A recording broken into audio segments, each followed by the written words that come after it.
ପରେ ବଦଳୁଥିବା ରାଜନୈତିକ ସମୀକରଣ କାହାକୁ ଦେବ ଫାଇଦା। ଗତ ଥର ମଇଦାନରେ କଂଗ୍ରେସରୁ କେହି ନଥିଲେ, ଏଥର କିନ୍ତୁ ଜଣେ ଯୁବ ଚେହେରାଙ୍କୁ ଟିକେଟ ଦେଇଛି ଦଳ। ଅନ୍ୟପଟେ ଯେଉଁଥିପାଇଁ ସୁରଙ୍କ ପୁଅ ମନ୍ମଥଙ୍କୁ ବିଜେଡି ଟିକେଟ ଦେଇଥିଲା, ତାହା ବି ସେତେଟା ସଫଳ ହେଲା ପରି ଲାଗୁନି। କାହିଁକି ନା ସୁରଙ୍କୁ କଂଗ୍ରେସ ବାସନ୍ଦ କରିବା ପରେ ତାଙ୍କ ପକେଟ ଭୋଟ ଏବେ ମନ୍ମଥଙ୍କ ପାଖକୁ ଯିବ ନା କଂଗ୍ରେସ ଖାତାକୁ ଯିବ, ତାକୁ ନେଇ ଚର୍ଚ୍ଚା ଧରିଛି। ବିଗୁଡୁଛି ବିଜେଡିର ଭୁବନେଶ୍ୱର ଗଣତି। ଭୁବନେଶ୍ୱର ଲୋକସଭା ସିଟ୍ରେ ବଦଳୁଥିବା ସମୀକରଣକୁ ନେଇ ଚିନ୍ତାରେ ଶଙ୍ଖ ଦଳ। ସୁରଙ୍କୁ ଦଳରୁ ବାସନ୍ଦ ଆଉ ୟାସିର ନୱାଜଙ୍କ ଏଣ୍ଟ୍ରି ବିଗାଡ଼ି ପରେ ବିଜେଡି ଟ୍ରାଜେଡି। ଗତ ନିର୍ବାଚନରେ ଭୁବନେଶ୍ୱରରେ ପ୍ରାର୍ଥୀ ନ ଦେଇ ସିପିଆଇଏମ୍ ପ୍ରାର୍ଥୀକୁ ସମର୍ଥନ ଦେଇଥିଲା କଂଗ୍ରେସ, ଯେଉଁଥିପାଇଁ 19ରେ ଦୁଇମୁଖୀ ଲଢ଼େଇ ହେବା ସହ ପ୍ରାର୍ଥୀ ନଥିବାରୁ ସର୍ବାଧିକ କଂଗ୍ରେସ ଭୋଟ ଯାଇଥିଲା ବିଜେଡି ଖାତାକୁ।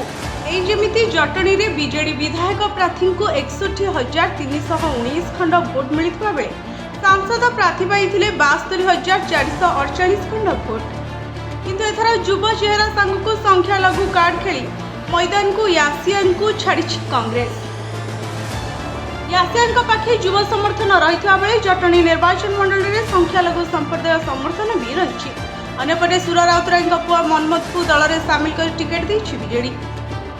ଏହା ପଛରେ ବଡ଼ ଟ୍ରାଜେଡି ଥିଲା ସୁରଙ୍କ ଭୋଟ ବ୍ୟାଙ୍କକୁ ନିଜ ଆଡ଼କୁ ଆଣିବା। ସେହି ଅନୁଯାୟୀ ସୁର ବି କଂଗ୍ରେସରେ ଥାଇ ଖୋଲାଖୋଲି ନିଜ ସମର୍ଥନକୁ ବିଜେଡି ପ୍ରାର୍ଥୀ ମନ୍ମଥଙ୍କୁ ଭୋଟ ଦେବାକୁ କହି ବୁଲୁଥିଲେ।